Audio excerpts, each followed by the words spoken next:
ಅಮ್ಮನಿಗೆ ತರ್ಪಣ ಕೊಡೋ ವೇಳೆಗೆ ಮಗ ನೆನಪಾಗ್ತಾನೆ. ಮಗನ ಹೆಣ ಬಿದ್ದಿದೆ ಅಂತ ಸುದ್ದಿ ಬಂದ್ರೆ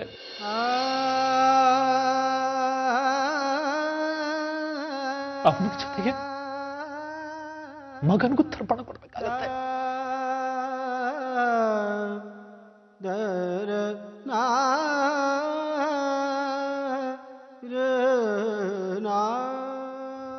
ಎಂಥ ಬದುಕಯ್ಯ.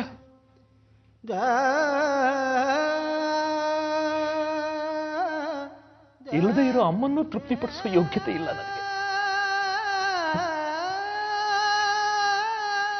ನೀನೇ ಅಮ್ಮನ ತಿಥಿ ಮಾಡು. ಯೋಗ್ಯತೆ ಇರೋರಿಗೆ ತಾಯಿ ಮಕ್ಕಳು.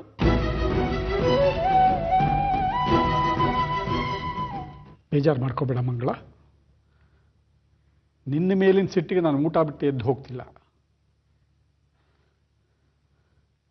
ಸದಾನಂದ ನನಗೂ ಮಗನೇ.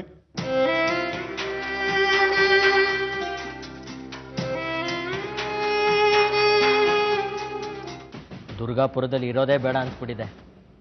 ಸಿಟಿಗೆ ಹೋಗ್ಬಿಡ್ತೀನಿ. ಈ ಊರೇ ಬೇಡ ನನಗೆ. ರತ್ನಗಂಬಳಿ ಹಾಸಿ ಕರೆದಿರ್ಬೇಕು ಸಿಟಿಲಿ ಅಲ್ವಾ? ಹಾಗೇನಿಲ್ಲ, ಸಿಟಿಲಿ ಕೆಲಸ ಮಾಡ್ತಾ ಮಾಡ್ತಾ ಓದ್ಬೋದಲ್ಲ ಅಂತ. ನೋಡು ಸದಾನಂದ, ನನಗೆ ನಿನ್ನ ವಯಸ್ಸಿನ ಮಗ ಇದ್ದಾನೆ. ಅವನ ನೋವುಗಳು ಆಕಾಂಕ್ಷೆಗಳು ನನಗೆ ಅರ್ಥ ಆಗತ್ತೆ ಅಂದಮೇಲೆ ಬೇರೆಯವ್ರದ್ದು ಅರ್ಥ ಆಗತ್ತೆ ಅಂತಲ್ವಾ? ಡಿಪೋ ವ್ಯವಹಾರ, ಬ್ಯಾಂಕ್ ವ್ಯವಹಾರ ಭೋಪಾಲು ನೋಡ್ಕೋತಾನೆ. ಜಮೀನಿನ ವ್ಯವಹಾರ, ಮಿಕ್ಕ ಕೆಲಸಗಳನ್ನ ನೀನು ನೋಡ್ಕೊಂಡಿರ್ತೀಯ ತೋಟದ ಮನೆಯಲ್ಲಿ ಇದ್ಕೊಂಡು.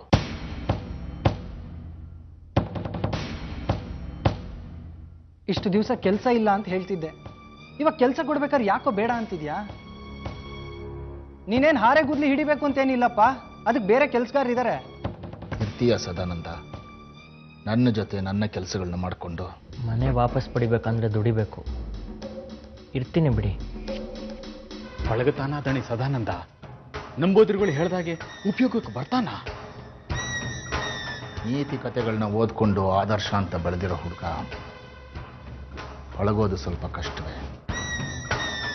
ಮಹಾಬಲ ಮಂಗಳ ಇವತ್ತು ಸದಾನಂದನ ಭೇಟಿ ಮಾಡ್ತಾರೆ. ಸದಾನಂದ ನಮ್ಮನೇಲಿರೋ ವಿಷಯ ಮಹಾಬಲ ಮಂಗಳಂಗೆ ಗೊತ್ತಿಲ್ಲ ಅಲ್ವೇನೋ? ನಿನ್ನೆ ನನ್ನ ಮಹಾಬಲನ ಗೊತ್ತು ಮಾಡಿದ್ದೀನಿ ದಣಿ. ಮಗ, ಪುತ್ರ ವಿಯೋಗ, ಸದಾನಂದನ ಸುದ್ದಿನೇ ಇಲ್ಲ ಭೂಪಾಲು. ಸದಾನಂದ ಎಲ್ಲಿದ್ದಾನೆ ಅಂತ ನನಗೆ ಗೊತ್ತು ಕಣ ಮಹಾಬಲ. ಎಲ್ಲಿದ್ದಾನೆ ಭೂಪಾಲು? ಅವನು ನೋಡ್ಬೇಕು ಅಂತ ಅನಿಸ್ತಿದೆ. ದೊಡ್ಡಪ್ಪನ ಮನೇಲಿ ಇರಲ್ಲ ಅಂತ ಹೇಳಿದ್ ಒಂದೇ ನೆನಪು ಭೂಪಾಲು. ಎಲ್ಲೂ ಹೋಗಿಲ್ಲ, ನಮ್ಮ ಚಿಕ್ಕ ದಣಿಗಳ ಜೊತೆನಲ್ಲಿದ್ದಾನೆ. ಕ್ರಾಂತಿ, ಬಂಡಾಯ, ಹಿಟ್ಲರ್ ಅಂತ ಕನಬರಿಸ್ತಾ ಇರ್ತಾನೆ ಅಂತ ಕಣೋ. ಈ ನಡುವೆ ರಾತ್ರಿ ಹೊತ್ತಿನಲ್ಲಿ ಅವನಿಗೆ ಇರೋದಕ್ಕೆ ಬೇರೆ ಜಾಗದ ವ್ಯವಸ್ಥೆ ಮಾಡು. ದಣಿಗಳ ಮನೆಯಲ್ಲಿ ಬೇಡ. ಪರಿಸ್ಥಿತಿ, ಮನಸ್ಥಿತಿ ಯಾವಾಗಲೂ ಒಂದೇ ತರ ಇರಲ್ಲ ಕಣ ಕೆಲವರ್ತು. ಅವನನ್ನು ನೋಡ್ಬೇಕು ಅಂತ ಅನಿಸ್ತಾ ಇದೆ. ತಂದೆ ಸಂಟ ನನಗೆ ಗೊತ್ತು. ನಾನು ಒಬ್ಬ ಮಗನ ಕಳ್ಕೊಂಡಿದ್ದೀನಿ. ಹುಟ್ಟು ತಿಂಗಳಾಗಿರ್ಲಿಲ್ಲ. ಹಣೆ ಬರ ನನ್ನ ಮಗ ಬದುಕೊಳ್ಳಿಲ್ಲ. ನಾಳೆ ಬೆಳಗ್ಗೆ ಗಾಂಧಿ ಪಾರ್ಕ್ ಹತ್ರ ಬಾರೋ, ನಿನ್ನ ಮಗನ ಕಳಿಸ್ಕೊಡ್ತೀನಿ.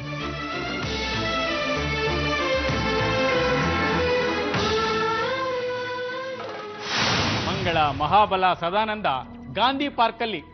ಇಲ್ದೇ ಇರೋ ಕಣ್ಣಿನ ಜೊತೆ ಪಾರ್ವತಿ, ಸದಾಶಿವ ಬೆಂಗಳೂರು ಆಸ್ಪತ್ರೆಯಲ್ಲಿ, ದೇವಿ ಮಗ್ಗಿ ಹೇಳ್ತಾ ಸ್ಕೂಲಲ್ಲಿ. ಅಲ್ಲಿಗೆ ಮನೆ ಖಾಲಿ.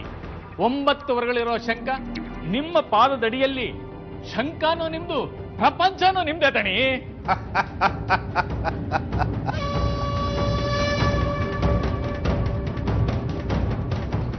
ತಾತ, ಇದು ನನ್ನ ಕೊನೆಯ ಪ್ರಯತ್ನ.